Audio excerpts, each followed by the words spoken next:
නමස්කාර වේවා බුදුරුවනට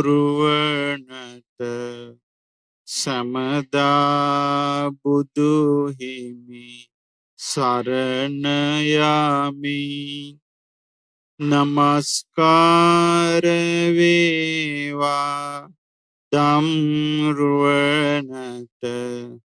සමදා සදහම් සරණ යමි.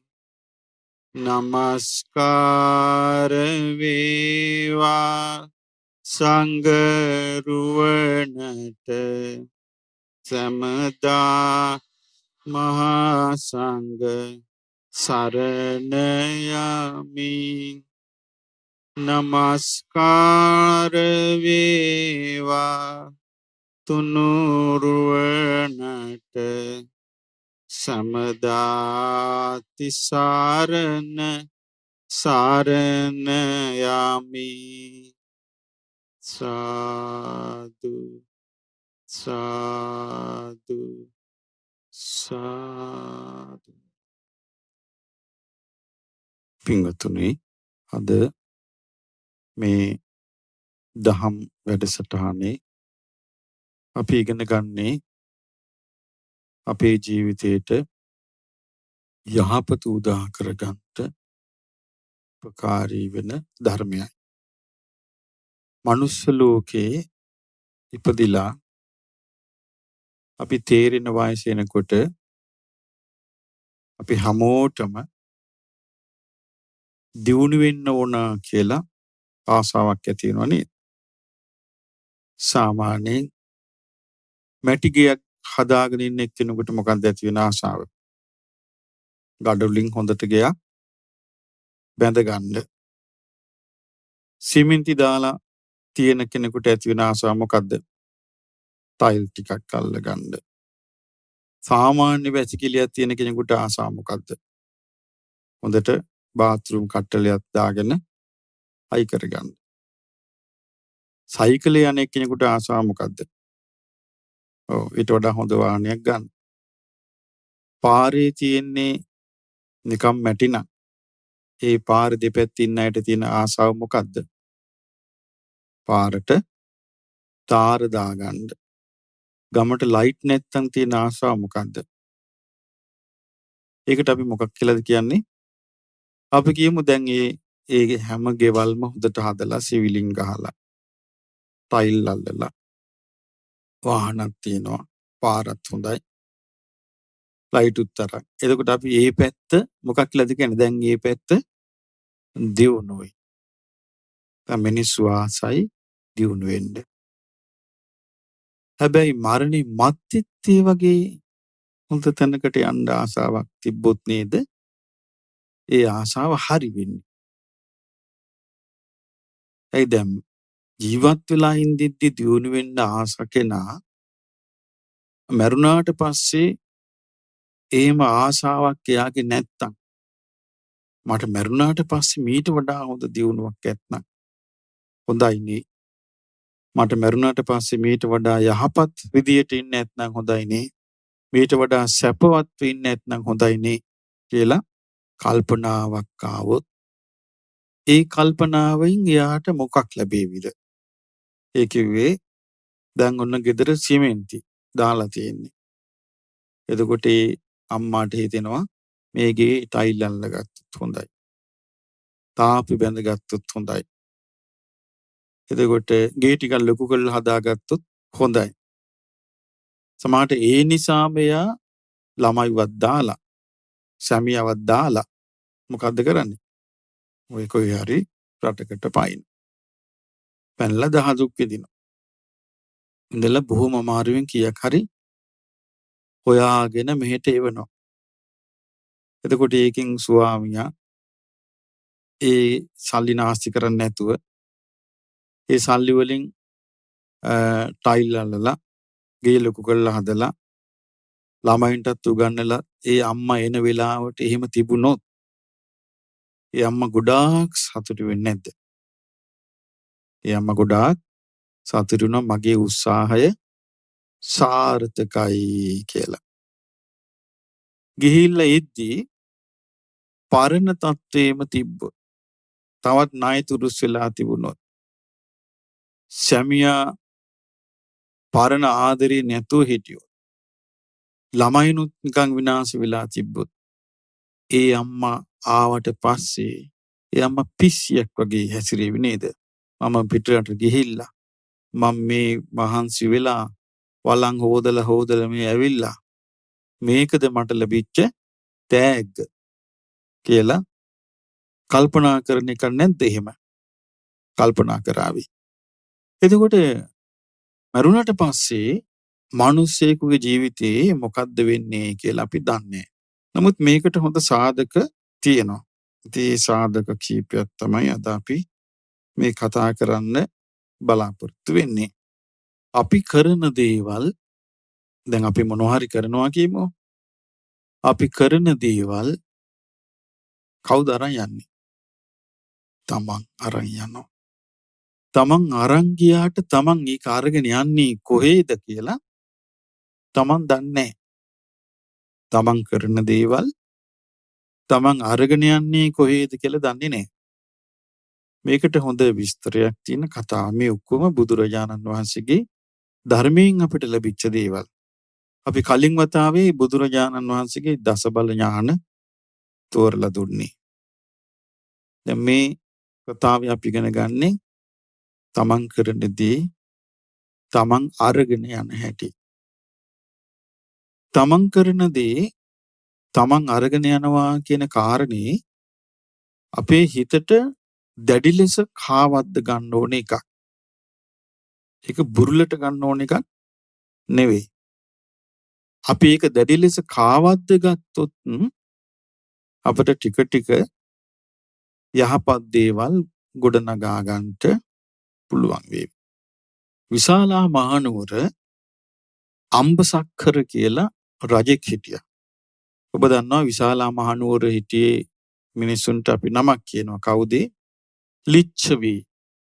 මේ ලිච්ඡවිගේ රාජධානියේ රජවරු ගොඩක් හිටියා. ඒක රජෙක් තමයි අම්බසක්කර කියන්නේ. ඉතින් මේ රජුරෝ ටික මනමාලයි.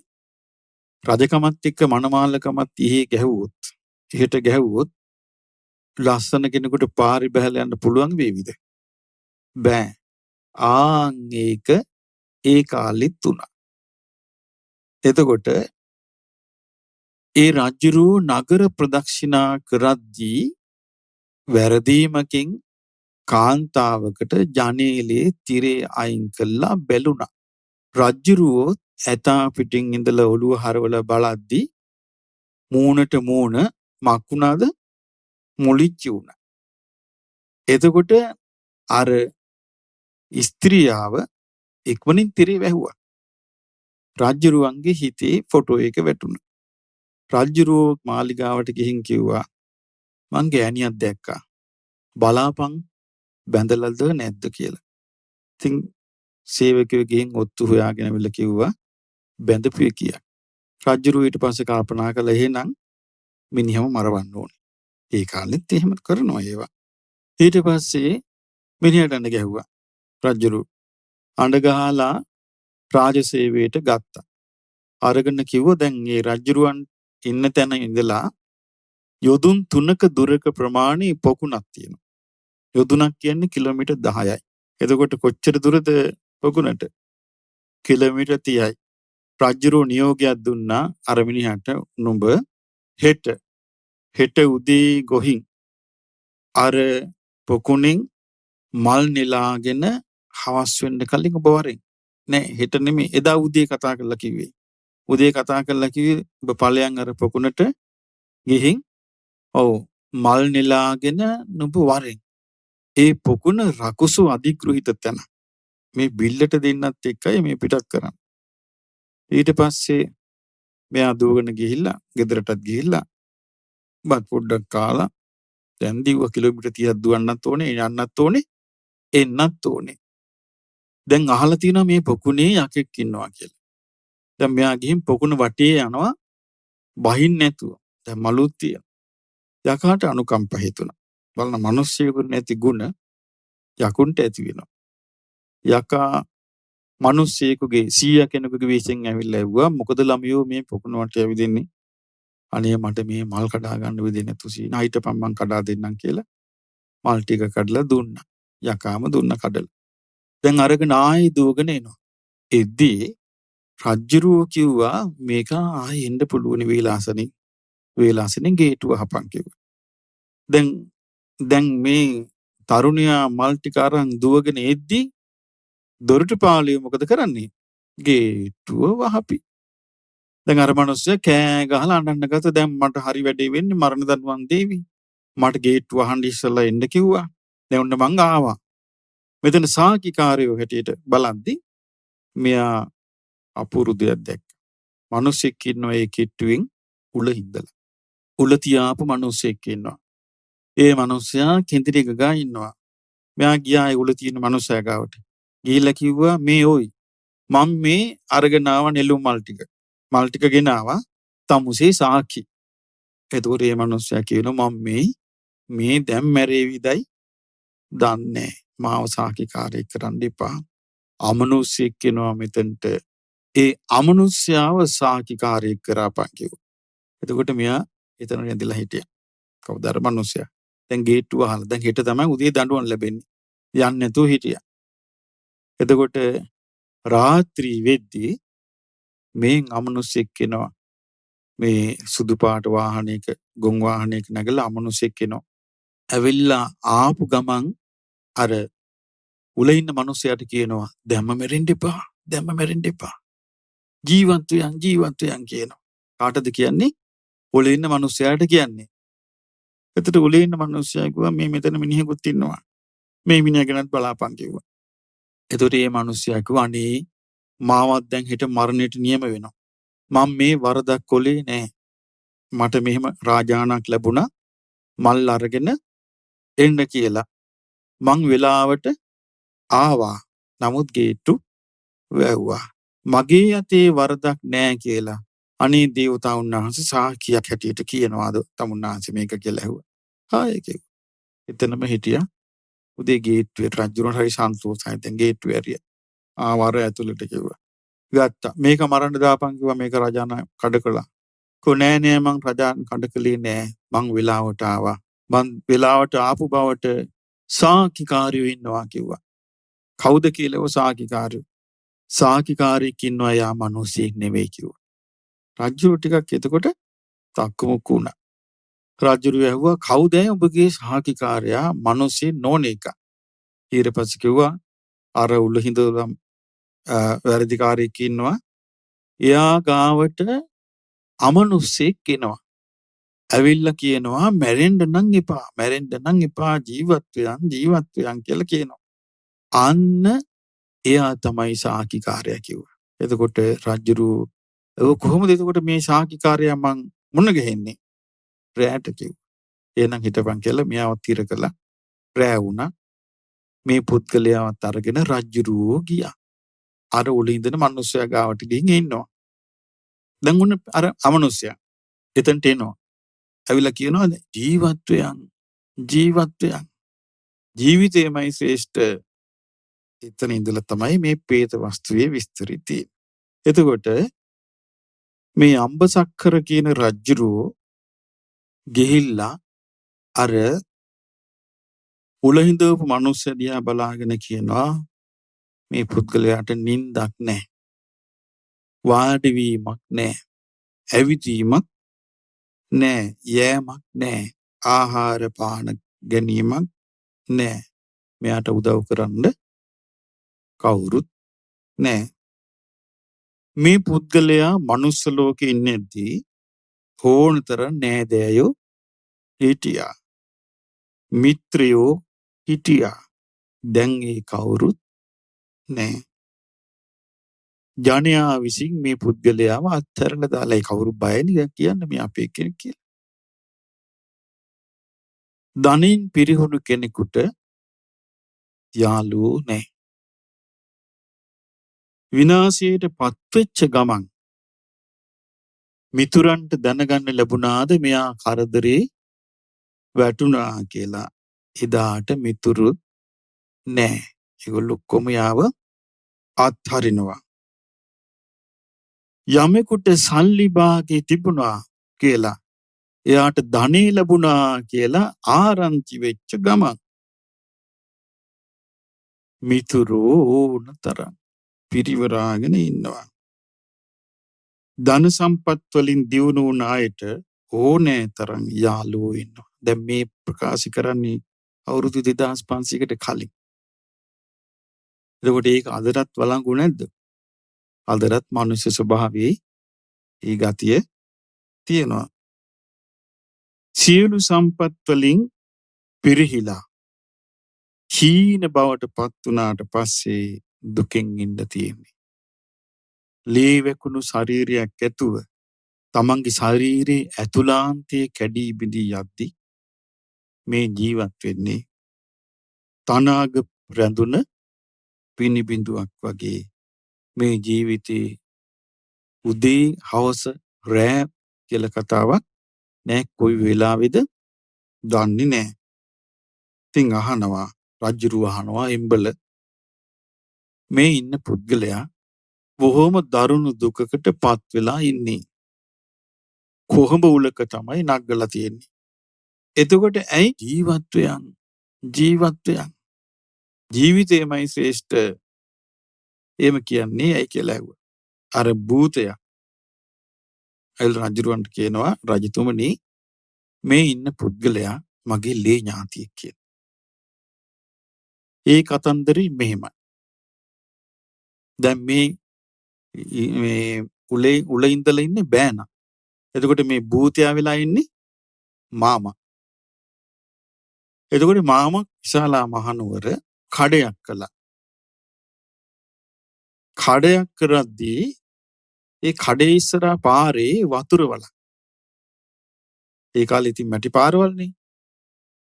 ඉතින් ඒ වතුර වල තියෙන පාරේ රහතුන් වටින්නේ නැද්ද? මාර්ගඵලලාභී උපාසක උපාසිකාවරු යන්නේ නැද්ද? යනවා. නමුත් විලින්දා ඉච්චර විස්තරයක් දන්නේ නැහැ. මේකෙන් කාට හරි මේ මඩෙන් බේරිලා යන්න කියලා ඒ කිට්ටුව තිබ්බ හරකෙකුගේ ඔළුව සුදු පාට. මේ ඔළුව අර වතුරේ තිබ්බා. සාමාන්‍යයෙන් අපි මඩවල වල තිබ්බම ගඩොල් කැලි තියන්නේ පැනලා යන්න. ඒ වගේ ඒකට ගොඩ වෙලා යන්න තිබ්බා. ඒක කරපු පින. ඊට පස්සේ මෙයා ඒ විස්තරය ඔක්කොම කියනවා. ඒ අතරේ මෙයා එක දෙයක් කළා. ක්‍රෝධ කළේ නැහැ. මේ වෙලින්දා ක්‍රෝධ කළේ නැහැ. මාමණ්ඩි ක්‍රෝධ කළේ නැහැ. හැබැයි බෑනා එක එක්කෙනාගේ බඩු හොරකම් කරගෙන එනවා. මිනිස්සුනාදී වැඩපොළ කළා ඇඳුම් ගලවලා තියද්දි මෙයා උස්සනවා. හොරකම් කරගෙන ඇවිල්ලා කඩේ විකුණනවා ඒවා. කඩේ විකුණද්දී ඕකොන්න ආණ්ඩුවට අහු වුණා. අහුවෙලා මාමයි බෑනයි දෙන්න හිරියට ගත්තා. බෑනව උල තිබ්බා. මාමණ්ඩියව හිස ගසා දැම්මා. අර හිස ගසා දාපු මාමා තමයි අර භූතයා වෙලා බෑන ළඟට එන්නේ. ඇවිල්ලා මොකද්ද කියන්නේ? කියනවා, රජතුමනි මේ මගේ ලේ ඥාතියෙක් මට පෙර ආත්මේ අනාගතේ වෙන්න තියෙන දේවල් පේනවා. මට මේ පුද්ගලයා දැකලා ඒ කිව්වේ Tamanගේ බෑන මේ පුද්ගලයා දැකලා මහා අනුකම්පාවක් ඇති වුණා. මේ පුද්ගලයා නිරේ වැටෙන්න එපා කියලා. ඇයි දැන් මෙයාට පේනවා. මේ අමනුෂ්‍යයාට පේන දැන් මෙයා අමනුෂ්‍යෙක් වෙලා දැන් මෙයා ඉන්නේ. මෙයා භූතාත්මේ. මෙයාට පේනවා බෑන මැරිච්ච ගමන් නිරේ යනවා. එතකොට නිරේ යන එක වළක්ව ගන්න මෙයාට මොකුත් කරන්න තේරෙන්නේ නැහැ. මෙයා මොකද්ද කියන්නේ? ජීවත් වෙයන් මැරෙන්න එපා. ජීවිතේ ශ්‍රේෂ්ඨයි කිය යාගේ අර හිතේ හයිය වැඩි කර දෙනවා. එච්චරයි මෙයා කරන්නේ. මෙයාට කරගන්න දෙයක් නැහැ. කියනවා, රජතුමනි මේ කෙනා මෙතනින් චුත වුණාම සත්තුස්සද කියලා නිරයක් තියෙනවා. ආන්ගේ නිරේ උපදින බව මට පෙනුණා. අර භූතයාට පෙවුණා මෙයා මැරිලා නිරේ උපදිනවා. ඒ නිරේ උපන්න අය මහා භයානක දුකටපත් වෙලා විඳවනවා. ඒ භයානක දුකට වඩා දහස් ගණක් හොඳයි. දහස් ගණක් උතුම් මේ උඩ ඉන්න එක.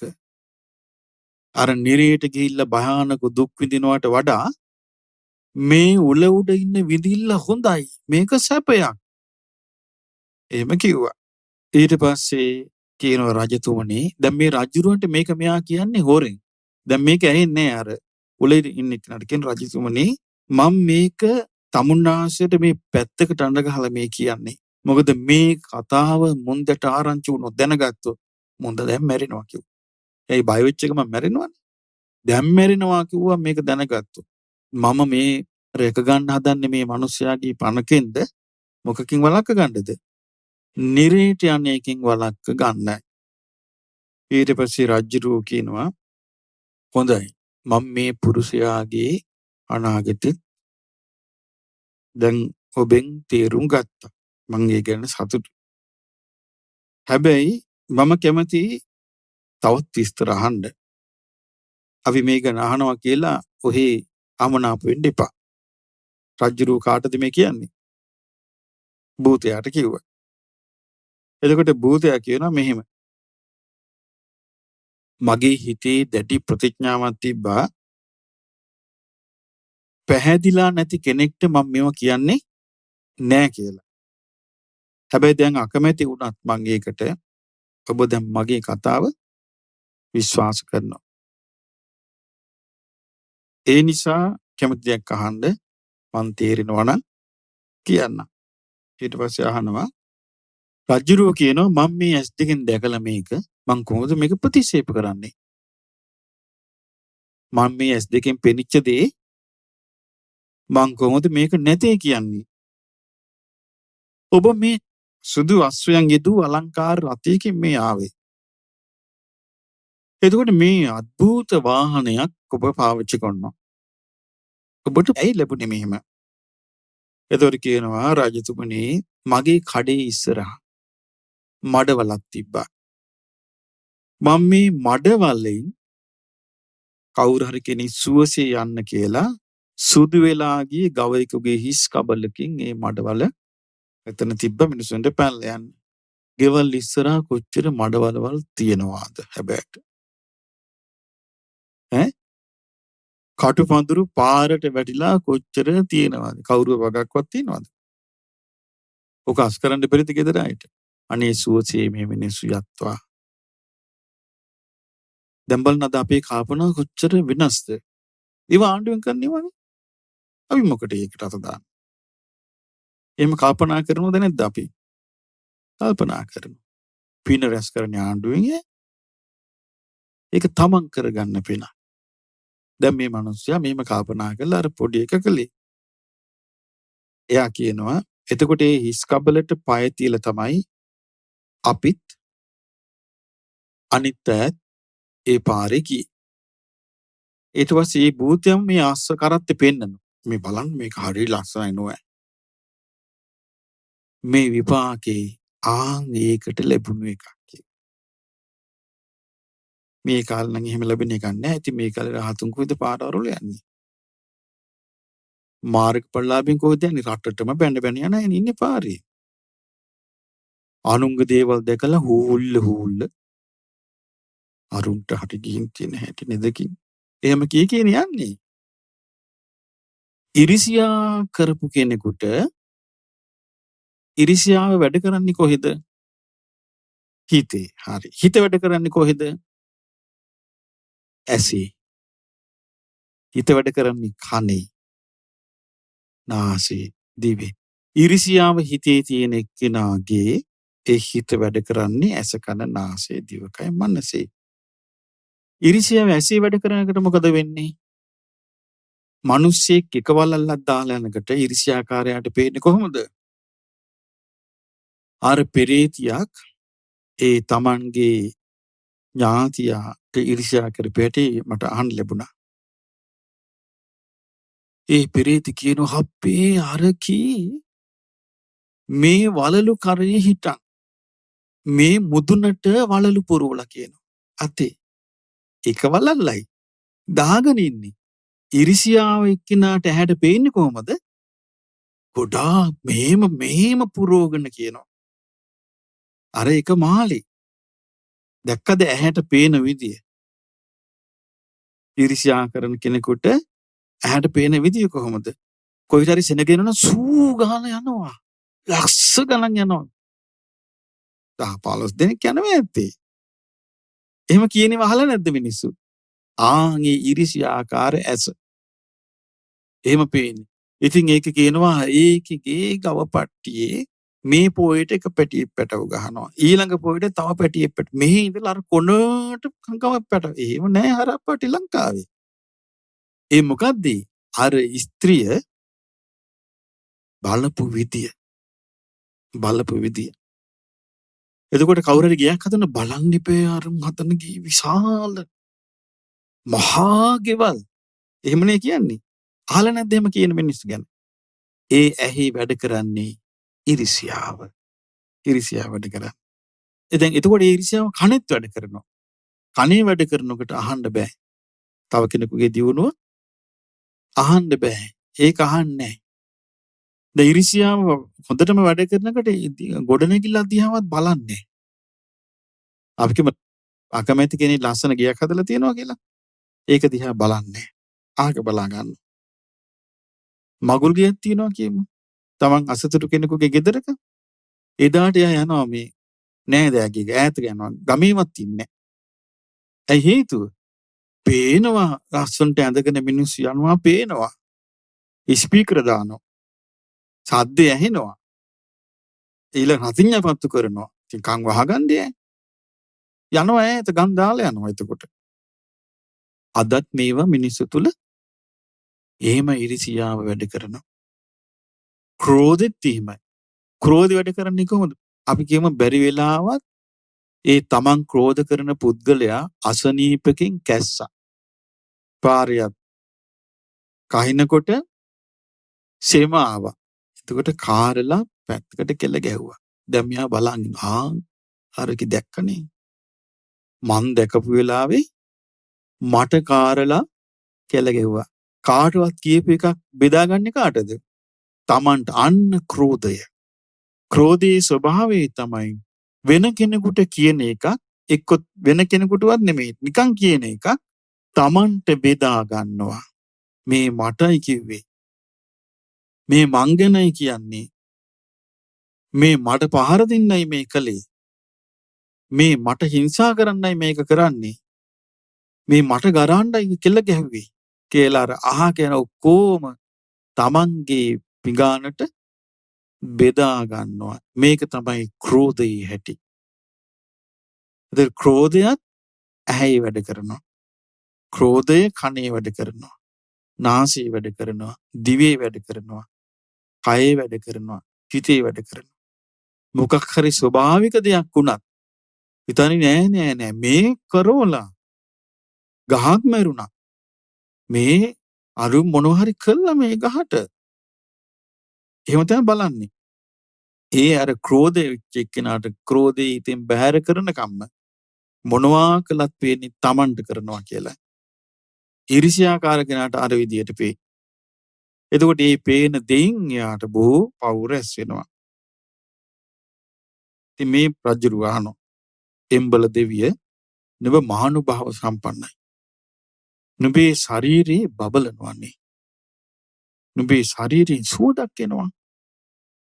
ඒක සමහර භූතයන්ගේ ශරීරවලින් සුවඳක්.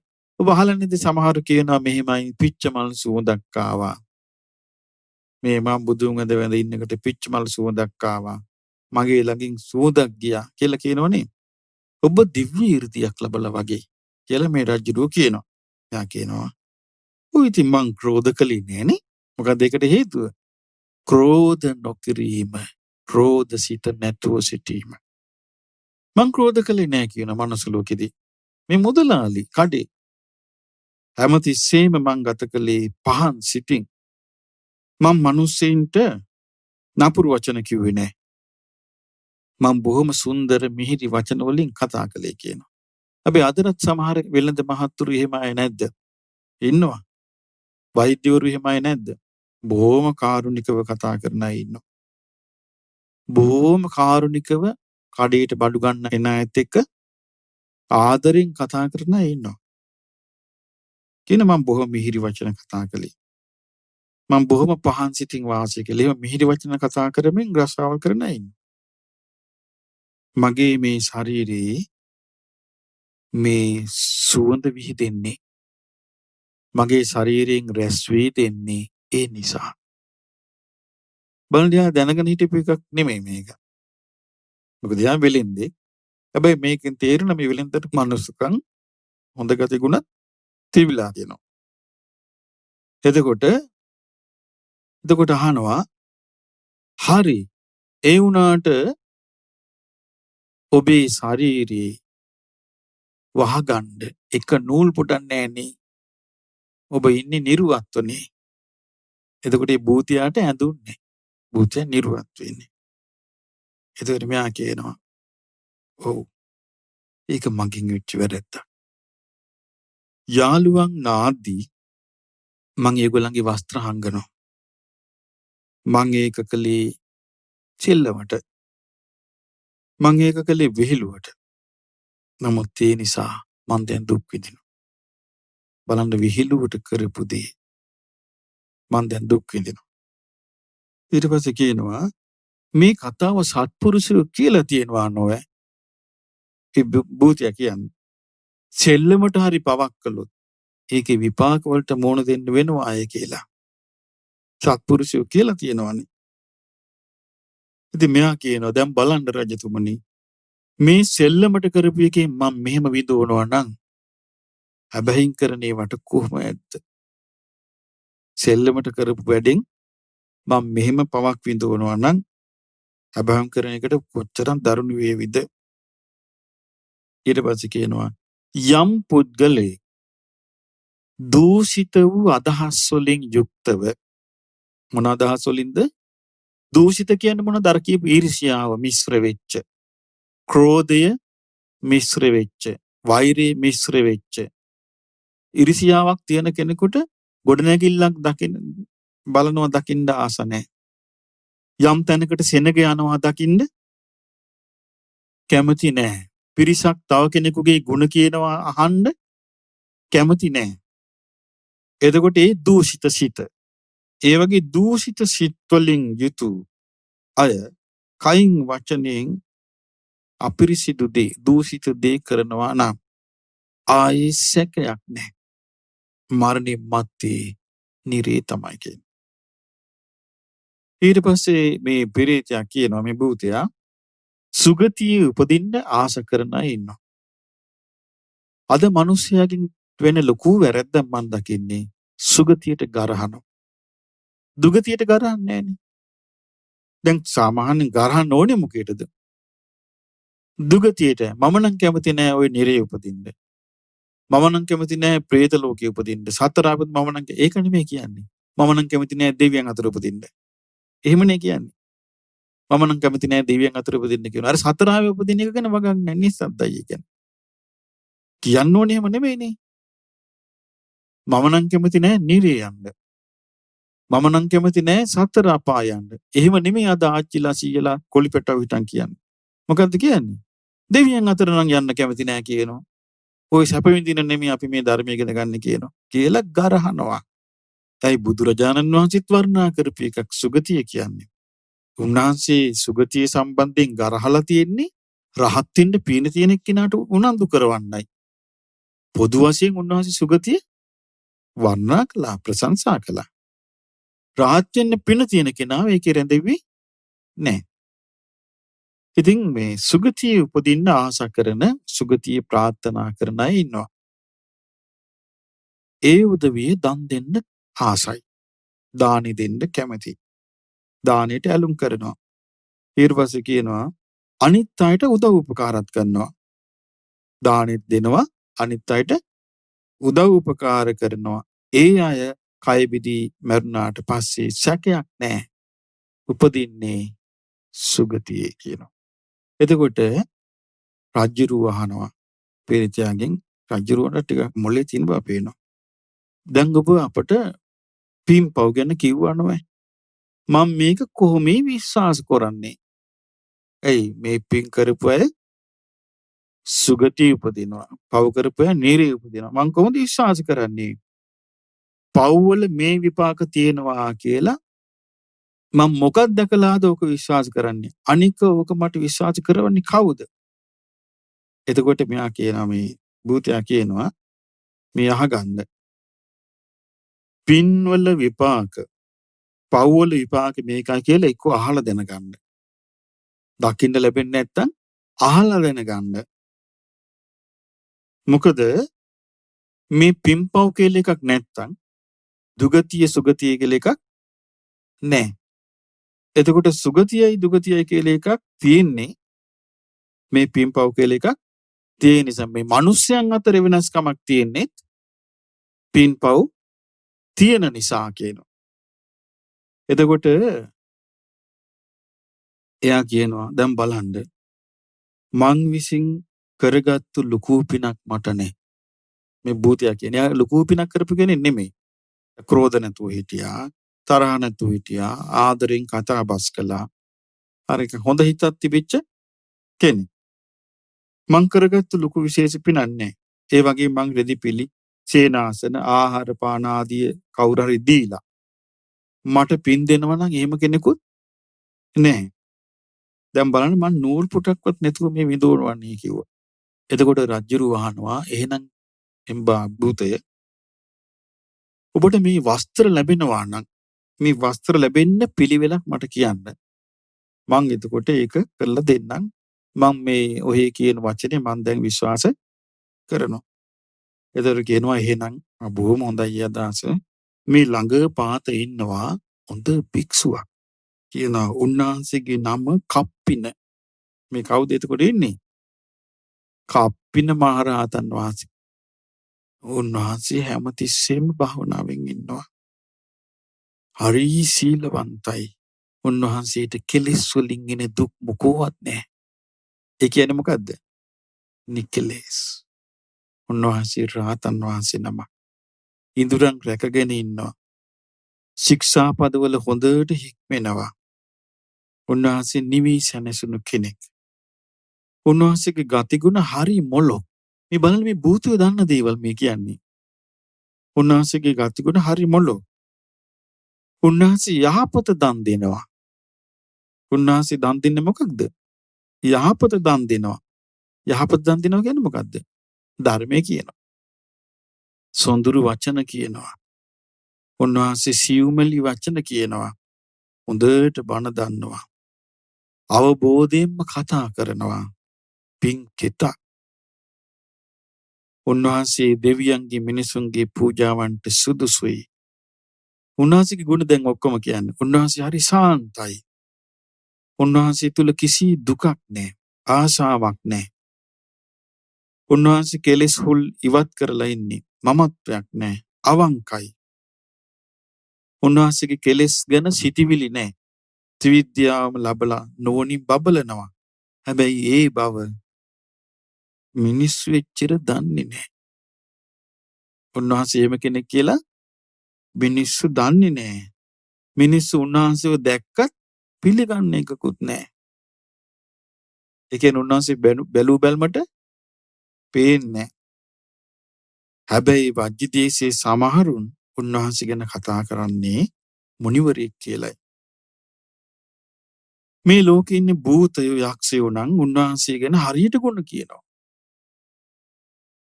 උන්වහන්සේට කියන්නේ යහපත් ගතිගුණ ඇති කෙලෙස් නැති උත්තමයා කියලා. මේ භූතයෝ කතා කරන දේවල්.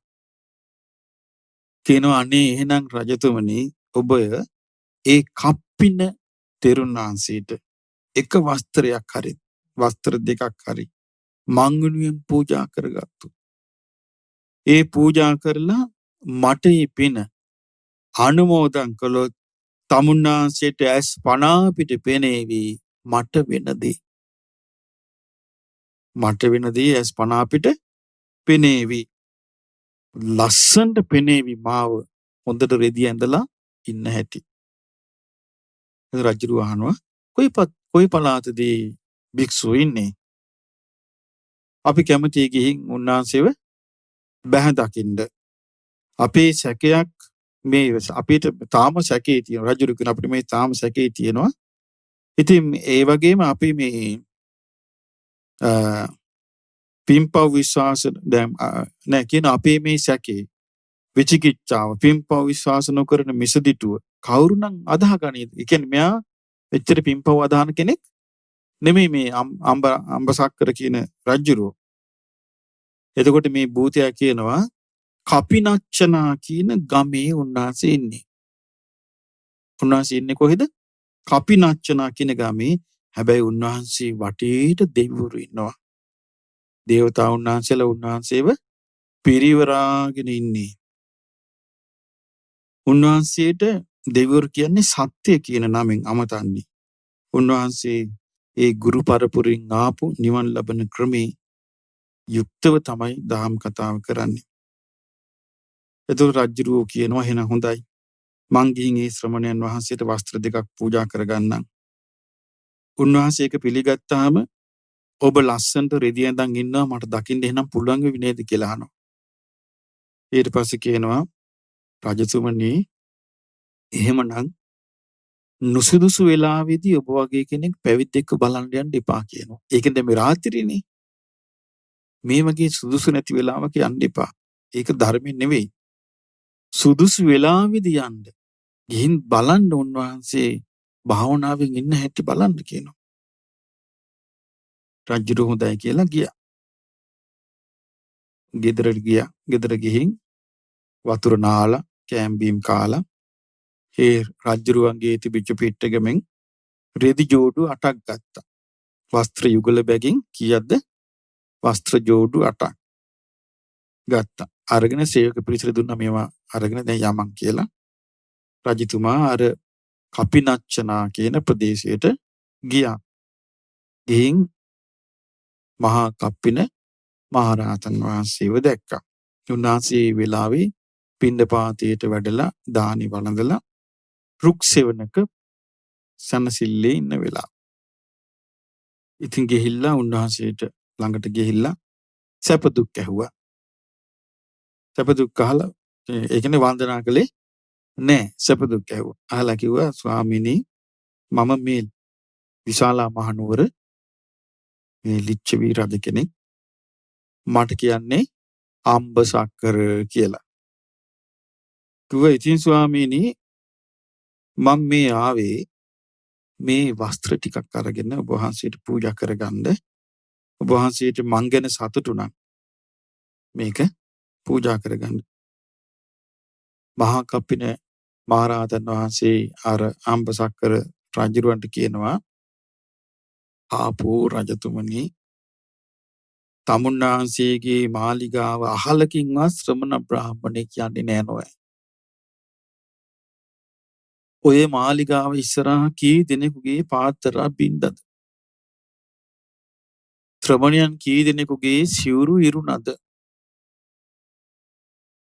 ඔය මාලිගාව ඉස්සරහා සේවකයෝ ධම්මලා ශ්‍රමණයන් කී දෙනෙක්ව වෙට්ටු දමලා වැට්ටුවාද? බලන්න ඒ කාලේ වෙට්ටු දමලා වැට්ටුවාද? එහෙම බලද්දි මට නම් මෙහෙම කියන මතක් වෙන මොකක්ද දන්නවද? ශ්‍රමණයන්ගේ ගුණේමයි. ඇයි හේතුව? ඒකකින්වත් කෝපසිතක් පහල කරගෙන නැහැ.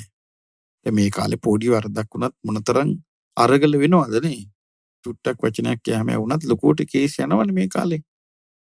බලන්න එහෙම වෙද්දිත් ධර්මයේ තුල හිටියා. කියනවා මේ ඒ විදිහට හරියට පීඩා කළානේ. ඔබතුමා නිසා මේ ශ්‍රමණයන් වහන්සේලා කොයිතරම් කරදරයකටපත් වුණාද? ඊළඟ එක තමයි තනපතකින් වැස්සෙන තෙල් බිඳක් තරම්වත් ඔබ දානයක් දීපු කෙනෙක් නොවේනේ. ඔබ මම්මුලා වෙච්ච කෙනෙකුට පාරත්තුටක් පෙන්වා දීපු කෙනෙක්වත් නෙවෙයිනේ. ඔබ අන්දමිනේක ගුණ හැරමිටිය උදුරා ගත්තා කියලා ආරංචි. මේ රහතන් වහන්සේ කියන්නේ මෙවැනි කෑදර අසංවර කෙනෙක් වෙච්ච ඔබ බලන්න මේ රහතන් වහන්සේගේ තියෙන ඍජුකම නේද? මෙවැනි කෑදර අසංවර වෙච්ච කෙනෙක් ඔබ කුමක් නිසාද මේ වගේ දම්පැන් දෙන්න, මේ වගේ දන් දීම් කරන්න, වස්ත්‍ර පූජා කරන්න මේ ආවේ? එතකොට කියනවා අනේ ස්වාමීනි මගෙන් ওই වෙච්ච වැරදි මම පිළිගන්නවා. හැබැයි මම මේවා කළේ සෙල්ලමට. මේ රජුට මේවා කළා තින්න මොකේදද? සෙල්ලමට, නපුරු හිතකින් නෙමෙයි. නමුත් ඒවා මගේ අතින් සිද්ධ වෙච්ච නපුරු දේ. ඊට පස්සේ කියනවා ස්වාමීනි මං මගේ දෑහින් දැක්කා සෙල්ලමට පව් කරලා දැන් පෙරේතෙක් දුක් විඳිනවා. සැප සම්පත් නැහැ. හොඳ ලස්සනයි. ඒ වුණාට විලි වහගන්න නූල් පොටක් නැහැ. ඊටත් වඩා බරපතල දුකක් කොයින්ද? ස්වාමීනි මං ඊ පෙරේතය හොඳට දැක්කා. මං කතා බස් කළා. මටත් හරි සංවේගයක් හටගත්තා. මම මේ දානේ මේ වස්ත්‍ර යුගලාට ඔබ වහන්සේට පූජා කරන්නේ ආන්ගේ පෙරේතයාට පින් පිණිසයි. ඒ නිසා මේ පිළිගන්නා සේක්වා. ඒ පිනේ ප්‍රේතයා වෙත පැමිණේවා. එතකොට රහතන් වහන්සේ කියනවා ඒ කාන්තෙන් දන් දීම කියන්නේ බුද්ධ ආදී උතුමන් විසින් නොයෙක් විදියට ප්‍රශංසා කළ දෙයක්. මෙසේ දන් දෙන ඔබගේ ධනය ක්ෂය නොවේවා. බලන්න ලස්සන පැතුම්. ඔබගේ වස්ත්‍ර යුගල මම පිළිගන්නම්. මේ පින ප්‍රේතයා වෙත පැමිණේවා. එතකොට රජුරෝ ඒ කාලේ ක්‍රමයක් වෙන්නේ නැති. රජුරෝ ඉක්මනට වාජනයක් ඇල්ලුවා, අද්දික හොදගත්තා, මූණ හොදගත්තා. අර වස්ත්‍ර යුගල රජුරෝ අර රහතන් වහන්සේට පූජා කරගෙන කියනවා අනේ මට දැන් ලස්සනට ඇඳුම් ඇඳපු අර භූතයාව පෙනේවා. රජුරෝ කිව්වා මේන්න පේනවා දැන්. භූතයා පෙනී හිටියා. උදාර රූප සම්පත්තියෙන් යුක්තයි. සිරුර පුරා සදුන් කල්ක තැවරිලා. ලස්සන වස්ත්‍රයෙන් අලංකාර වෙලා. ඒ වගේම පිරිවරකුත් පහළ වෙලා. පිරිවර සේනාව මැද ආජානීය අශ්වයෙකුගේ පිට උඩ නැගලා ඉන්නවා. රජතුමා මේ ප්‍රේතයා දැකලා අතිශයින්ම විස්මයටපත් වුණා. විස්මයටපත් වෙලා ඒ සුන්දර කර්මයේ මහා පුණ්‍ය විපාකයේ දැකලා තමන්ගේ ඇස් දෙකින්ම ප්‍රත්‍යක්ෂ කරගෙන රජුරෝ ළඟට ගිහිල්ලා කියනවා මං අද ඉඳලා ශ්‍රමණයන් වහන්සේලාට බ්‍රාහ්මණවරුන්ට දම් පූජා කරනවා. දැන් ඉතින් මට දෙන්න බැරි කිසිම දෙයක් නැහැ. මේ බලන්න වෙනස් වෙච්ච තාලේ. පින්වත් දෙවිය නුඹ මට බොහෝ උපකාර කළා. එතකොට මෙයා කියනවා ලිච්ඡවි රජතුමනි ඔබ මට දුන්නේ සිව්පස්යෙන් එක කොටසයි. වස්ත්‍ර දානයක්. ඒ දාන හිස් දෙයක් නෙමෙයි. දැන් බලන්න මං අමනුෂ්‍යෙක්. මේ ප්‍රේතයා කියනවා ඔබ මිනිසෙක්. දැන් අමනුෂ්‍යෙක් වෙච්ච මං මිනිසෙක් වෙච්ච ඔබ සමග මූණට මූණ කතා බස් කරනවා. මේ මං යන ගමනත් ඔබ සුවපත් කළා වගේ අනේ ඔබ මගේ ඥාතියාට උදව් වෙන්න. රජුරෝ කියනවා යක්ෂය ඔබ මට මේ පාර පෙන්නවා. මේ ධර්මයේ මේ රහතන් වහන්සේලා මුණ ගැස්සුවා. දාන දෙන්න පාර කිව්වා. ඔබ මගේ ඉෂ්ට දේවතාව කරගන්න මං ආසයි. මේ රජුරෝ මෙයා වැඳගෙන කියනවා අනේ මම ආයමත් ආසයි ඔබව දකින්න. ආයම ඔබ දකින්න ආසයි. එතකොට මෙයා කියනවා ප්‍රේතයා කියනවා රජතුමනි හැබැයි ඔබේ ඔය පැහැදීම නැති වෙච්ච දවසට මාව පේන එකක් නෑ. මාව පේන්නේ ඔබට ඔබේ ඔය පැහැදීම තියෙනකන් විතරයි. හැබැයි ඔබේ පැහැදීම නැති වෙච්ච දවසට මාව පේනුණා මං ඔබ එක්ක කතා කරන්නේ නැහැ.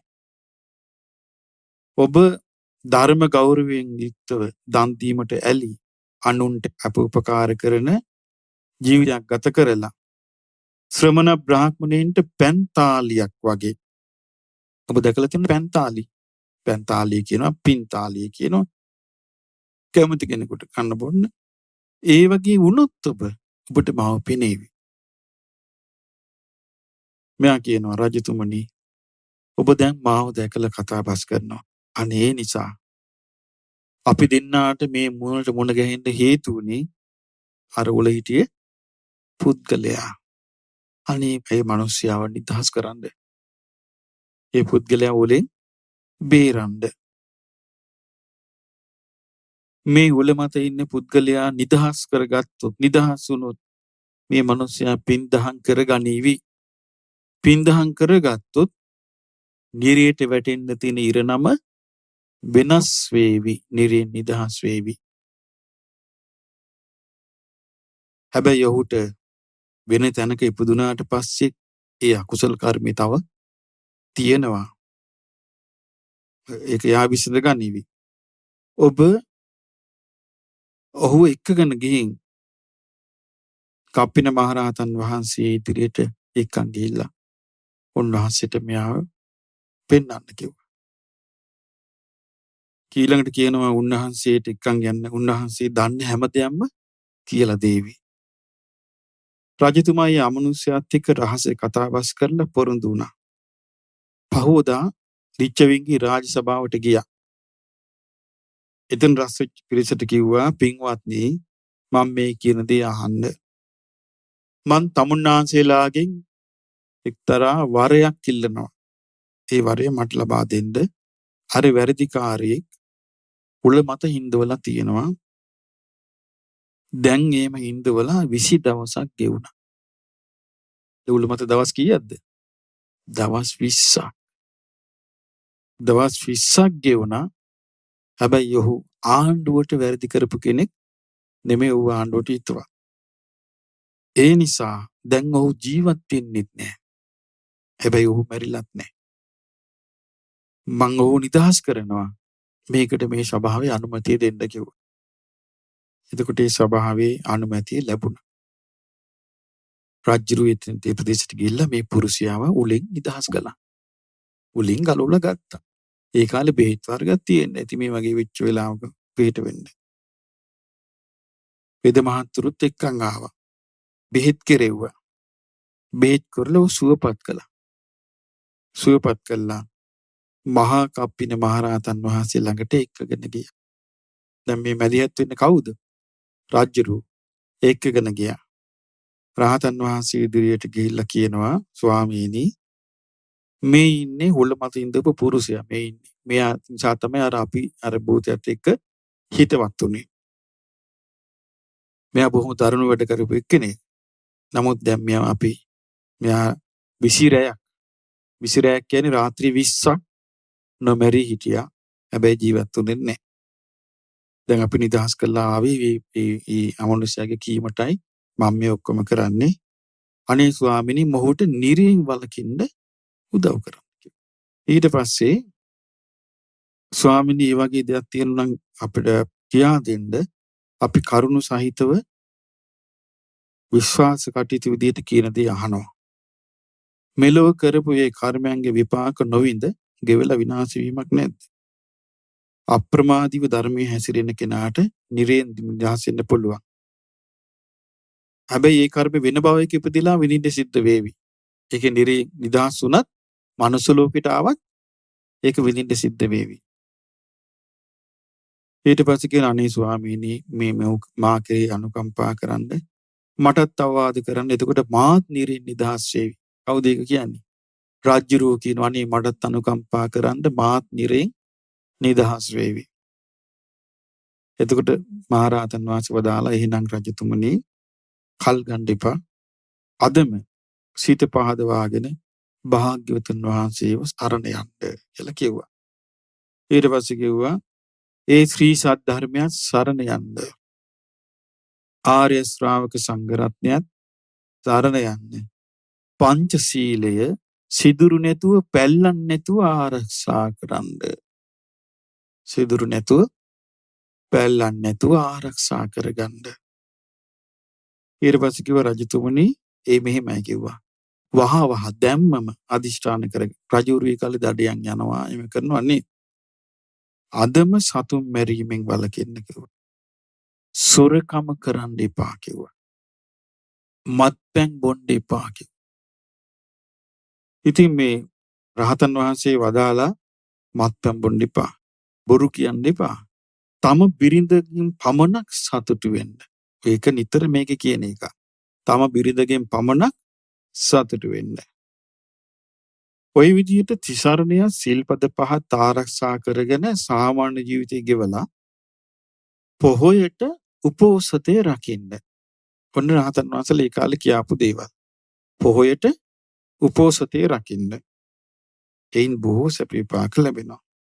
ඊළඟට සිවුරු, පිණ්ඩපාත, ගිලම්පස, කුටිසෙනසු, දම්පැන්, වස්ත්‍ර, ඇඳපුටු ආදී සේනාසන මේ දේවල් ආර්ය සංඝයා උදෙසා පූජා කරගන්න. කාව උදෙසාද පූජා කරගන්න කිව්වේ? ආර්ය සංඝයා උදෙසා. දැන් මට මේක මේකක් හම්බ වුණා. පැහැදිලා ඒ රහතන් වහන්සේව සරණ යනවා කියලා කියනවා. එතකොට ඒගොල්ලෝ කියනවා මම සරණ යන්න එපා කියනවා. භාග්‍යතුන් වහන්සේව සරණ යන්න කියනවා. බලන්නේ රහතුන්ගේ ප්‍රකාශ වල ලස්සන. තමාම හුවා දක්වන්නේ නැහැ. ඊළඟ තමන්ට වැටෙන දේ හුවා දක්වන්නේ නෑ. ශාස්ත්‍රුන් වහන්සේ ඉස්මතු කරනවා ධර්මයේම මේ හොඳට කියවනකට තමයි මේක අහුවෙන්නේ. මේ ධර්මයේ නැවත නැවත කියවන්න කියන්නේ ඒකයි. මේවා කියනකොට නිකම්ම පුද්ගලයා නිහතමානී වෙනවා. එතකොට තමන් මාර්ගඵල ලබන්න ඕනේ නැහැ. තමන්ට නිහතමානී වෙන්න. තමන්ට මේ ධර්මයේ ඉගෙනගෙන යන්ත නිහතමානී වෙන්න පුළුවන්.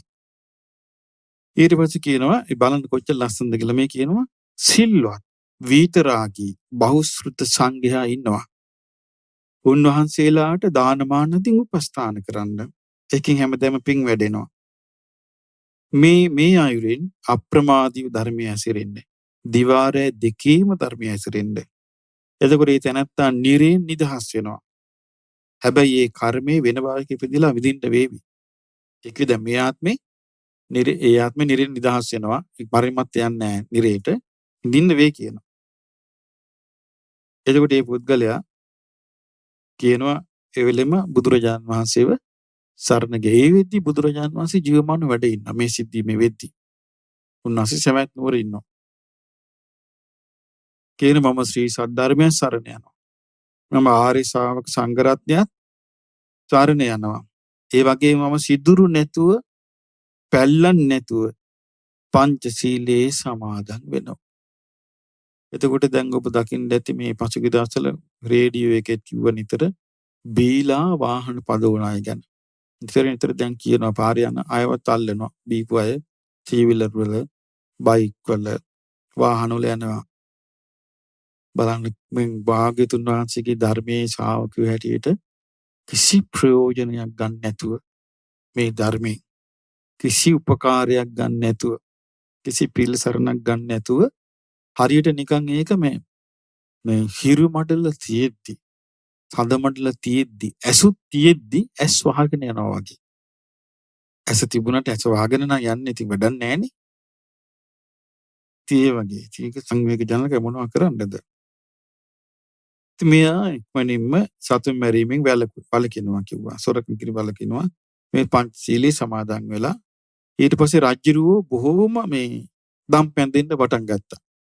සංඝයා දිසා සිවුරු පූජා කරන්න පටන් ගත්තා. පිණ්ඩපාත සේනාසන හදන්න පටන් ගත්තා. එහෙම කළා රජුරෝ බොහෝම මේ පින් කරගත්තා. ඊට පස්සේ අර ඒකෙන් රජුරු හොඳ උපාසක කෙනෙක් බවට පත් වුණා. ඊට පස්සේ රජුරු කවුද උනේ? උපාසක කෙනෙක් වුණා. උපාසක කෙනෙක් වෙලා එතකොට මේ රජුරු ආශ්‍රය කළේ සංඝයාව යාළුවෝ හැටියට නෙමෙයි. කියන්නේ දැන් පරිහානිය කියලා කියන්නේ දැන් ගොඩාක් අය කැමති සංඝයා හැටියට ඇසුරු කරන්න නෙමෙයි. යාළුවෝ හැටියට ඇසුරු කරන්නයි. ඒ නිසා ඒක නම් අපි අසතුටු වෙ යුතු කරුණක්. සංඝයා හැටියට තමයි ඇසුරු කළ යුත්තේ. යාළුවෝ හැටියට නෙවෙයි. ඊළඟට උපාසකවරු උපාසිකාවෝ. එතකොට දැන් මේ රජ්ජුරුව ඇසුරු කරේ සංඝයා හැටියට. එතකොට රජ්ජුරුව උපාසකයෙක් වුණා, උපාසිකාවක් වුණා. භික්ෂූන්ට මොළොක් සිටින් උපකාර කරන කෙනෙක් වුණා. අර හුල මත හිටවපු එක්කෙනා සනීප වුණා. සනීප වෙලා නිදහසේ ඇවිදින්න පුළුවන් වුණා. මහා කප්පින මහරහතන් වහන්සේ ළඟට ගිහින් උපස්ථාන කළා. උන්වහන්සේ ළඟ පැවිදි වුණා. උන්වහන්සේ ළඟ පැවිදි වුණා. පැවිදි වෙලා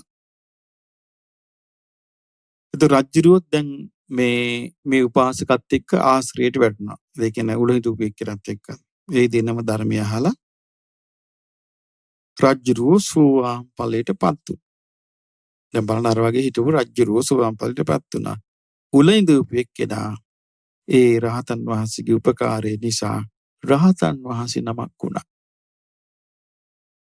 මේක කියවද්දි මම කල්පනා කළා මේක හරිම විස්මයජනක කතාවක්. රහත් වෙන්න පින තියෙන්නම ඇති. නැත්තම් උලෙත් දවස් 20ක් läගලා. උල මත ඒ කියන්නේ උල ඇඟේ බරත් එක්ක ටික ටික බහිනවනේ. බහැලා මේ උගුරු දණ්ඩෙන් උඩට එනවා කටින් උල. එතකොට මේක හිර වෙලා තිබ්බනේ වැඟෙන් බහින්න නැතුව. දවස් 20ක්. අයිය අර භූතයත් ගිහින් කියනවනේ ජීවත් වෙයන් මැරෙන්න නම් එපා ජීවිතේ වටිනවා කියක කියනවා. මම මේකෙන් තේරුම් ගත්තේ මේක නම් රහත් වෙන්නම පින තිබිච්ච එකක් කියලා. නැත්තම් මෙහෙම බේරිල්ලක් නම් බේරෙන්න බෑ. දැන් නම් මේ සුටුස් ගාලා පණකෙන්ද යනවනේ. මේ වාහනේ හැප්පෙනවා වැටෙනවා මැරිලා. අර බ්ලොයිරල්ලා වගේ. අර කුකුළු මැරින්නේ හැප්පෙච්ච ගම. දැන් මිනිසුත් ඒ වගේ. මේ හැප්පෙනවා මේ මැරෙනවා. පණ හයිය නැහැ. දැන් බලන්න මේ පින් තියෙන කෙනා මෙයා මොන හරි සංසාරේ පින් කරපු කෙනෙක් වෙන්නේ ඇති. නැත්තම් මෙහෙම මේ chance එකක් කොහොමද වැටෙන්නේ? එතකොට දැන් බලන්න මේ මුදලාලි කියන්නේ මාමයි බෑන. එතකොට මාමගේ යහපත් ගතිගුණ නිසා දැන් බලන්න මේ මනුස්ස ලෝකෙදී අපි ඒක කියන්නේ යහපත් ගතිගුණ ඇති කරගන්න කියලා. ඒ මනුස්ස ලෝකේ ඇති කරගත්තු යහපත් ගතිගුණ එයාට මලාට පස්සේ පිළිරලා තිබුණේ නැද්ද? තිබ්බනේ. දැන් මලාට පස්සේ මෙයාගෙන්ගෙත් වස්ත්‍රයක් නැහැ. නමුත් මෙයාට ආසියකුත් මැවිලා. ආසය පිට යන්න ඉන්න පුළුවන්. පෙර භවයක් පේනවා. ඒතර මෙයා දැක්කා බෑනට මක් වෙනවද දැක්කේ? බෑන නිරේ යනවා දැක්කා. අනික මෙයාට මොලේ තියෙන කෙනෙක්. සාමාන්‍යයෙන් අපි වගේ නම් මෝඩකමට මොකක්ද කියන්නේ? දැන් අපි වගේ නම් ඔන්න අපි කියමු අපි මැරලා භූතයෙක් වුණා. ඔන්න අපේ බෑන මැරිලා බෑනව උල ඉඳලා ඉන් තියෙනවා. දැන් අපිට පෙවුණා. මොකද්ද කියන්නේ? බෑනෝ අපි මොකද්ද කියන්නේ නං? තෝ නිසා මාත් මැරුම් කෑවා. කියනවද නැද්ද? තෝ නිසා මාත් මැරුම් කෑවා. දැන් තොට යන්න තියෙන්නේ නිරේ යන්න තියෙන නිරේ පල්ල. ගිහින් විදූපිය. කියයිද නැද්ද? අනිවාර්යයෙන්ම ඕක තමයි කියන්නේ. මට අපූර්වට ඉන්න තිබිච්ච එක මේක නැති කොලාදෝ. සෝහොරකම් කරපු එක මගේ කඩේ ගොඩ ගහලා විකුණලා. ඒකට මාත් අහු වුණා. මාත් මලා. දැන් තෝත් තුලිට දැන් පළ නිරේ කියලා විදූපිය කියලා කියයිද නැද්ද? ආන්න වෙනස. ඔන්න වෙනස. මේ වෙනස තමයි අපිට මේ අහුවෙච්ච වෙනස. මිනිස්යාගේ පරිහානිය කියන්නේ ඕක. ඕක බරපතල විදියට මනුස්ස ගුණධාම ඇතුළ කුඩු පට්ටම් වේගන යනවා. කුඩු පට්ටම් වේගන යනවා. දැන් බලන්න දැන් මාමාවයි බෑනවයි ආණ්ඩුවෙන් අරන් ගියා. නඩු කිව්වා. මරණ දණ්ඩනේ. එතකොට මාමට මරණ දණ්ඩනේ මොකද ලැබුණේ? හිසගසා දැම්මා. එතකොට මාමා තරහක් නැතුව ගියානේ හිසගසා දංගෙඩියට. බෑනට උල හිඳු. දැන් හිසගසා දාලා ඔන්න මාමා භූතය වුණා. භූතය වෙලා බෑන් ළඟට ගිහලා මොකද්ද කියන්නේ? ජීවත් වෙයන්. ජීවිතේ වටිනවා. එතකොට බලන්න මේ දියුණුවක් පේන්නේ නැද්ද manussත්වයේ? මේ ඇත්තම කියන්නේ මේ දියුණුව අද තියේද? මේ දියුණුව අද නැහැ. මේක වුණා නම් අර මං අර දෙවෙනිම කියපු කතාව වෙනවද නැද්ද? මට මනුස්ස ලෝකේ ඉන්න තව තිබ්බා. තෝ මේක මේ අවුල් කළා. තෝ හොරකම් කොල්ල ගෙනාවා. තෝ කරපැටි මමත් අහු වුණා. මට මේ මැරුම් කණ්ඩ වුණා. දැන් ඵල නිරි. කියනවද නැද්ද? එහෙනම් මොකක්ද ඒකේ හේතුව? අද මොකක්ද වෙන්නේ මට මිනිසයාට? එක්මනින්ම මිනිසයා ක්‍රූර වෙනවා. එක්මනින්ම මිනිසයා දුෂ්ට වෙනවා. එක්මනින්ම නපුරු වෙනවා. එක්මනින්ම නපුරු වෙනවා. අද බලන්න මිනිසයාට ඉක්මනින්ම රාගය විසින්නේ නැද්ද? ඉක්මනින් රාගය විසිනවා. ඉක්මනින් ක්‍රෝධය විසින්නේ නැද්ද?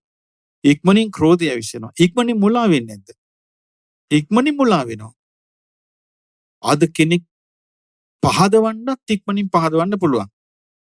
අපහදවන්නත් ඉක්මනින්ම අපහදවන්නත් පුළුවන්. ඇයි ඒ ඔක්කොම ඔහි කරගෙන යනවා තමන්ට කියලා පිහිටපු දැනුම, තමන්ට කියලා පිහිටපු අවබෝධය, පිහිටපු තේරුම් ගැනීම මොකෝවත් නැහැ. ඉතින් කාලයක් තිස්සේ දහම් වැඩසටහන් කරන මමත් මේ කාරණේ දැන් හොඳට දන්නවා. මේ ලොකු පරිහානියක් තියෙනවා කියලා. ඒ පරිහානිය මැදින් තමයි අපි කතා කරන්නේ. එතකොට දැන් බලන්න මේ සිද්ධිය නිකන් කල්පනා කරන මේ සිද්ධිය අපිට වුණොත් ඕක වෙනවද නැද්ද? ඔව් එහෙනම් අපි බලන්න අපිට මේ පාඩුවේ බිස්නස් කරගෙන ගියා මේක නැති කොලාම. මෙහෙම කළා. එහෙම නෙවෙයි දැන් බලන්න බේර ගන්න විදිය. මෙන්න මේ ගුණ අද මිනිස්යාගේ නැtei කිව්වට කමක් නැහැ. එතකොට මිනිස්යාට ගුණ නැති වුණොත් යන්න වෙන්නේ කොහෙද? මැරෙන අය දුගතියේ. සුගතියක අහලක යන්න කෙනෙක් නැහැ. නැත්තම් දැන් මං කිය එක දැන් බුදුරජාණන් වහන්සේ සරණ යනවා කියන එක. ඒ සරණ යනවා කියන එකට අවබෝධයෙන් නොතිබුණොත් ඒක නිකන් තාලයකට කීමක් විතරයි. තාලයකට කිව්වා කියලා සරණ පිළිටවනවා නම් ඉතින් අනිත්‍ය පිළිටවන තාලෙට කියන හැටියට. තාලෙට කියන පමණින් පිළිටන්නේ නැහැ. ඒක කරුණු තේරුම් ගන්න කරන්න ඕනේ. ඊළඟ කාරණිය අද අපිට තේරුම් යන තව එකක් තමයි ගුණයක් ඇති කරගත්තොත් වර්තමානයේ මේ ගුණේ පවත්වන්න ලේසිද අමාරුද? අමාරුයි. අපි හිතේ පැහැදීමක් වුණත් නිතර සිහි කර ඉන්න අමාරුයි. ඒ කියන්නේ ගුණවන්ත දේ අමතක වෙනවා. මනසින් ගිලිහි යනවා. හැබැයි නුගුණට අයිති දේ පිහිටනවා. නුගුණට අයිති දේ පිහිටනවා. ගුණයට අයිති දේ ගිලිහි යනවා. මේක පේනකොට ඔන්න අනතුරු හඳුන ගන්න ඕනේ. මෙහෙම එකක් දැන් තියෙනවා. ඒක නිසා තමයි ඔක වෙන්නේ. ඉතින් මේක කියන හරි ලස්සනයි. උල හිටවපු කෙනා සනීප වුණා. නිදහසේ යන කෙනෙක් වුණා. සුවපත් වුණා. උතුම් කප්පින මහරහතන් වහන්සේ ළඟට ඇවිදින් පැවිදි වුණා. ලිච්ඡවි රජු මේ පුද්ගලයා දෙන්නම මාර්ගඵල අවබෝධ කළා. මේ ළඟට අවසාන ගාථාවේ තියෙන්නේ සත්පුරුෂයන් වහන්සේලාව සේවනය කළ විට ප්‍රතිඵලය ඕකයි.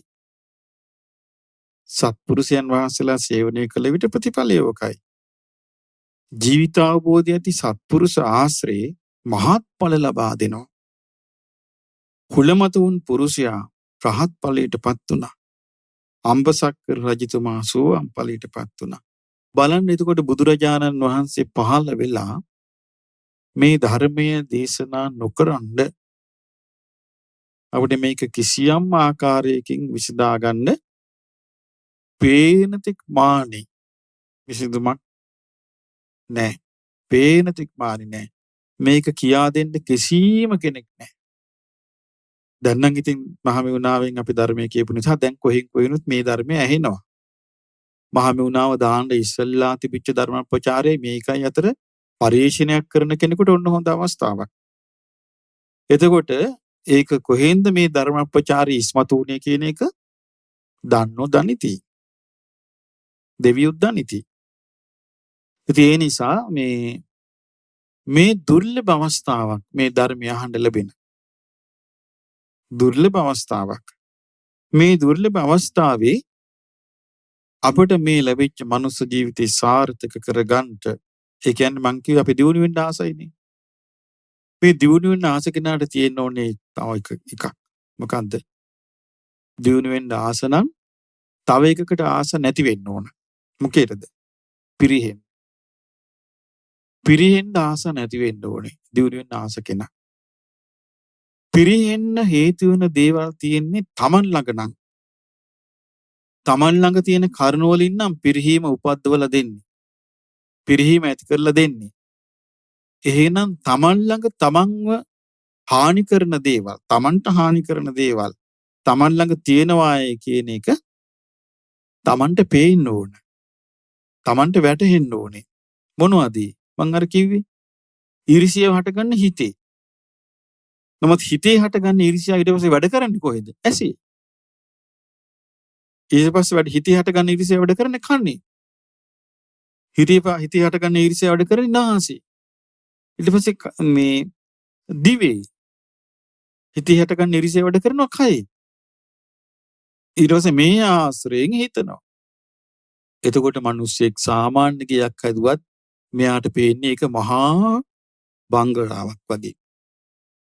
සාමාන්‍ය මිනිස්සෙක් නිකන් වස්ත්‍රයක් ඇඳගෙන ගියත් පේන්නේ රාජාභරණේ සැරසිලා යනවා වගේ. ඊට පස්සේ කරන්නේ මොකද? හූල්ලනවා. හූල්ල ඉන්නවා. එතකොට ඒක තමයි පිරිහීම කියලා කියන්නේ. ඒකට අකමැති වෙන්න ඕනේ. පිරිහීමට අකමැති වෙන කෙනෙකුට හොඳ දෙයක් තමයි දියුණුවට ආසා කිරීම. කාගෙත් දියුණුවට ආසා කිරීම. සමහර අය ඉන්නවා මේ පන්සලක දියුණුවටවත් ආස නැහැ. ඊර්ෂ්‍යා කරනවා. දැන් මෙහෙට ඇවිල්ලා දැන් බලන්න මේ ශාලාවේ මහා මුතු දෙයක් නැහනේ. මේකේ ෆෑන් දාලා තියෙනවා. බිමට මේ ටිරාසෝ කරලා කියලා බැන ගියපය ගැන මම දන්නවා. බලන්න. ඒ කියන්නේ මොකද්ද හොයන්නේ? මැටි ගාලා පොල්ලති පැලේ ඉන්නවා දකින්නකට සතුටු වෙන්නේ. දියුණු වේද જાතිය. ඇයි දියුණු වෙන්නේ නැහැ? මම ළඟදී දැක්කා හරි ලස්සන මේ වීඩියෝ ක්ලිප් එකක්. මට හරි සතුටක් ඇතුණ ඒක දැකලා. මං හිතන්නේ ඒක ප්‍රංශද මන්ද. ගොවිපොළ. ගොවිපොළක උසට දිගට වැල් යවලා තියෙනවා මිදි වැල්. ඒතර ඒගොල්ලෝ මිදි වැල් වවලා තියෙන දෙපැත්තට මිදි පකුර මෙම වැක්කිරෙන්න.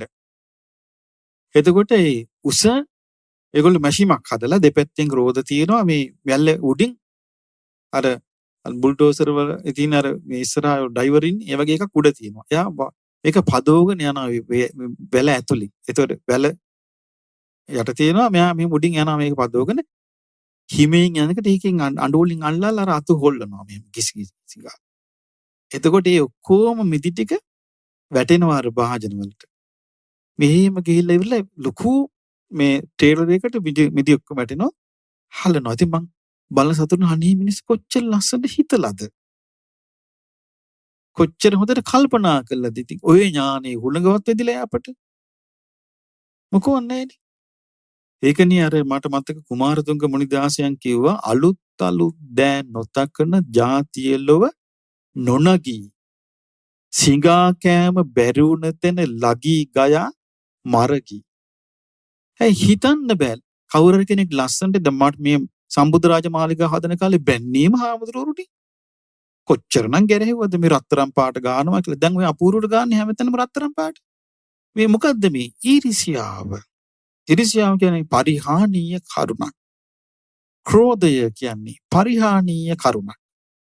එතකොට ඊර්ෂ්‍යාව ක්‍රෝධය කියන එක කාටවත් උවමනා කරන එකක් නෙවෙයි. ඒක කාටවත් අදාළ කාටවත් පිට පිනිස පවතින්නේ නැහැ. ඉතින් අපි පිටරටක අර වගේ එකක් දැකලා අපිට ප්‍රීතිය හට ගන්නවා. අනේ මිනිස්සු කොච්චර පහසුවක් හදාගෙනද. දැන් අපිට මුකුත් නැහැ. මං හොඳ කාරණයක් කියන්නම්. අපි අඳුරන මහත්තයෙකුගේ ගෙදර පැණිවරකා ගස් දෙකක් තියෙනවා. මේ පැණිවරකා ගහේ එක ගහක පැණිවරක ඉදුණා මේ මහත්තයා පැණිවරක ගෙඩිය ගෙනත් දෙනවා අපිට. ඒක වැළඳුවාම සතියක් මතකයි. ඒ කියන්නේ හොඳට වරක මදුල මහතයි හොඳට මස් තියෙනවා කහ පාටයි මෙහි අරේ වරක කපනවා නම් මෙහෙට සුවඳ එනවා. මෙහෙම වරක මදුල ඉස්සුවාම පැණි වැක්කෙනවා. මේ දැන් එතකොට ඒ මහත්තයාගේ ගෙදර තිබිච්ච එක ගහක ගෙඩි එක්කෙනෙක් කිල්ලලා තියෙනවා. අපිට දෙන්න වරක ගෙඩියක් දුන්නා. තව එක්කෙනෙක් ආරංචි වෙලා ආයෙත් ඉල්ලුවා. මහත්තයලා ගෙදර හොඳ පැණි වරකක් තියෙනවා කියලා ඉල්ලුවා. දුන්නා. දැන් මේ පාර ගහේ ගෙඩි හැදෙනවා. අර වරක මදුළු වල පැණි නැහැ. මට ඒ මහත්තයා කියනවා හරි පුදුමයි ස්වාමීනි. මේ වරක ගෙඩියේ කැපුවාම නාටි වෙච්ච කොස් තියෙන්නේ කියනවා. කහ පාටක් නැහැ කියනවා. සුද්දට හැරිලා හාන් වගේ කියනවා. සාමාන්‍යයෙන් අර බොම්බයි ලුණු තියෙන අර මහත ලුණු පෙත්ත වගේ කියනවා වරක. මේ මිනිස්යාගේ පරිහානිය. මම මේ මහත්තයට කිව්වා ඒකට ටෙස්ට් කරන්න කියලා ක්‍රමයක්. මං කිව්වා ඉටිරියක් දෙකකින් කොටසක් වහන්න කිව්වා ගහේ. වහලා මේක සංඝයාට කියලා වෙන් කරන්න කිව්වා. උඩ ටික මිනිස්සුන්ට දෙන්න කිව්වා වෙනස බලා ගන්න. බලන්න පරිහානිය. කාට හරි බෙදෙනකොට ඒකේ රසෙත් නැතු යනවා. ඇයි මේක කන්නේ මේ මහත්තයට පින් දීලා නෙමෙයිනේ. කන්නේ මුන්ට හම්බ වෙලා තියෙන වරක මදුලේ රස මේවනේ කන්නේ හැමදාම රසක් ඉතුරු වෙයිද? රසක් ඉතුරු වෙන්නේ නැහැ. මේ පරිහානිය මැද්දේ තමයි අපට මේක බේරිලා යන්න තියෙන්නේ. මේ මනුස්ස ලෝකේ ඇවිල්ලා ගුටි කකා යන්න තියෙන්නේ. මේ ආත්මී මනුස්සයන් අතර මෙහිම පරිහානියක් නම් ඔබ දැනගන්න මේ පරිහානියේ භුක්ති විඳින ඊළඟ પરම්පරා දෙක තුන කොහොම මේක ගෙනියයිද කියලා මේ පරිහානිය ඉස්සරහට. ගුණ මුකුත් නැහැ ගෙනියන්න ඉස්සරහට. පරිහානිය කියන්නේ නැකත දසමිට බලයි. ඒව ඔක්කොම දසමිට කරයි. ආර්ය චාරිත්‍ර කියලා කරයි ඒව. ආර්ය චාරිත්‍ර පැත්තක මේ තියෙන ආර්ය චාරිත්‍ර. මොනවාද පංචශීලයේ ආර්ය චාරිත්‍රය. තෙරුවන් සරණ යාම දාන සීල භාවනා ආර්ය චාරිත්‍ර. ඒව තියෙන කාලේ තමයි මිනිස්සු සන්තෝෂයෙන් වාසය කියලා මිනිස්සු දියුණුනේ. දැන් බලන්න මේ මිනිස්සුත් එක්ක භූතය මූණට මූණ කතා කරනවා. අඩුපාඩු කියා දෙනවා පැහැදිලි කරලා දෙනවා කොච්චර ලස්සනයිද බලන්න. ඉතින් ඔක්කොම අපිට මේකෙන් ඉගෙන ගන්න හරියට පාඩම් තියෙනවා. මොකද්ද? සෙල්ලමට යමක් කළත් පස්සෙන් එනවා. ඊළඟට පහදිනවා නම් පහදින එක අර මේ රෙද්ද හොද දැම්මා වගේ එක වෙලාවකට පහදින්නයි එක වෙලාවකට අපහදින්නයි ආයෙ පහදින්නයි අපහදින්නයි කවදාවත් දියුණු වෙන්නේ නැහැ. පහදිනවා නම් කරුණ සහිතව පහදින්න ඕනේ. දැන් බුදුරජාණන් වහන්සේ ගැන කරුණ සහිතව පහදින්න ඕනේ. ධර්මයේ ගැන කරුණ සහිතව පහදින්න ඕනේ. සංඝයා ගැන කරුණ සහිතව පහදින්න ඕනේ. කරුණ සහිතව පැහැදුනා නම් ඒක කවදාවත් අපහැදිම බවට පත් වෙන්නේ නැහැ. ඒකට කරුණ සහිත බව බාහිර කෙනෙකුට දෙන්න බෑ. ඒක තමන් විසින් නුවණින් සැලකීම මත තමන්ගේ නුවණින් සැලකීම මත තමන්ගේ හැකියාව මත ඒකට කියන්නේ යෝනිසෝ මානසිකාරය. තමන් ඒ ආකාරයට මෙනෙහි කිරීම මත නම් ඒක ඇති උනේ මොන ප්‍රශ්න ආවත් ඒක පිළිහිටන ඔයාට කරුණ සහිත බව. එතකොට කාලයකට පහදිනවා කාලයකට පහදිනවා කියන එක නෑ. පැහැදුනා නම් කරුණ සහිතනේ පහදින්නේ. පැහැදුනාම හරියනවා. එතකොට පැහැදින්න උපකාර වෙන්නේ යම් සිතවිලි රටාවක් නම් ඒ සිතවිලි රටාව එයාට පිළිහිටලා තියෙන්න ඕනේ. ඒක ඇති කරගන්න ඕනේ. එහෙම ඇති කරගෙන ගුණධර්ම දියුණු කරගෙන සීලය ආරක්ෂා කරගෙන දම් පැම් පූජා කරගෙන මේ කර්මඵල පිළිබඳ තද විශ්වාසයක් ඇති කරගන්න. තද විශ්වාසයක්. දැන් මෙහෙම ඇති කරගන්නදී අනුන්ගේ මේ කෙනෙහිලිකම් වලට තමන් බඳුන් වෙනවා එක එක අවස්ථාවල. එතකොට මොකද්ද කරන්න ඕනේ? එතකොට තමන් කොච්චර හොඳ වුණත් අනුන්ගේ කෙනෙහිලිකම් වලට තමන්ග බඳුන් වෙද්දී තමන් අප්සෙට් ගන්න හොඳ නැහැ. මොකක්ද ඒකට කරන්න ඕනේ? හිතන්න එයාගේ කුඹුරේ ආ වගා කරගත්තා වයාට උඩ හැටියට. අපි වක් කරන්නද? මගේ කුඹුර මං වගා කරගන්නවා මට ඕන හැටියට. ඒක තමන්ගේ කුඹුර වෙන අයට වගා කරන්න දෙන්නේ නැහැ නේ. තව කෙනෙක් බැනලා, තව කෙනෙක් ගරහලා අපහාස කරපු ගමන් අපිත් ඒකට ගරහන්න අපහාස කරන්න ගියොත් මේ එතකොට තමන්ගේ කුඹුරට බීජ සපයන්නේ කවුද? අරයා සපයන්නේ. කවුරු හරි බැන්න කියමු. බැලලා ගරහලා අපහාස කරනවා. එතකොට අපිත් කරනවා ඒක. එතකොට අරයා අපිට බීජ දුන්නා නේද? වගා කරගන්න. එතකොට ඒ වගේ නොකොට තමන් විසින් තමන් ඉවසාගෙන ඒ වගේ දේවල් නේකට මේක ලෝකේ හැටි. මේක මේ සමාජේ හැටි මේ ජීවත් වෙනකට මොන දෙන්න තියෙන හැටි. මේ දුෂ්ට ලෝකේ හැටි. තමන්ගේ කුඹුර තමන් වගා කරගන්න, එයාගේ කුඹුර එයා වගා කරගනි. එයා එයාගේ ඵල නෙලා ගනි. මම මගේ එක වගා කරනවා කියලා. එයා තව කෙනෙක් බැනපු ගමන් තමන්ගේ හිතේ ක්‍රෝධය හටගත්තොත් ඒ බීජ දුන්නේ කවුද? හරි බැනපු එක්කෙනා. එහෙනම් කුඹුර දෙක සමානයි. එහෙම නැද්ද? එහෙම තමයි. තව කෙනෙක් තමන්ට ඉරිසියා කරලා ගරහනවා. තමනුත් ඉරිසියා කරලා ගරහනවා. කුඹුර දෙක සමාන නේද? එහෙම සමාන නොවෙන්න නම් එක එක්කිනාට වගා කරගන්න දේ වගා කරගන්න අරින්න. අපිට ඔක්කොම නවත්තන්න බෑ. තමන්ගේ වගාව පරිස්සමින් කරන්න. මං කිව්ව එක අපේක්ෂාව තියෙන්න ඕනේ. උසස් තත්ත්වයකටපත් වෙන්න ඕනේ කියලා අපේක්ෂාව. ඒ අපේක්ෂාවෙන් තමයි පුද්ගලයා ලෝභ නැති වෙන්නේ. ඊළඟට ඒ පුද්ගලයාට සතුට උපදින විදියට පින් කරගන්න ලැබෙන්නේ. ඒ හැමදේම ලැබෙන්නේ ඒ තමන්ට පින් කරගෙන තියෙන අපේක්ෂාව නිසා. ඒ නිසා මේ බුදුරජාණන් වහන්සේ ළඟට ධර්මයට පැමිණිලා මේ ධර්මයේ ඉගෙනගෙන අපි මේ රැස් කරන දේ අපට මේ ගෞතම ශාසනයේ චතුරාර්ය සත්‍ය අවබෝධ කරගන්න හේතු වාසනා වේවා.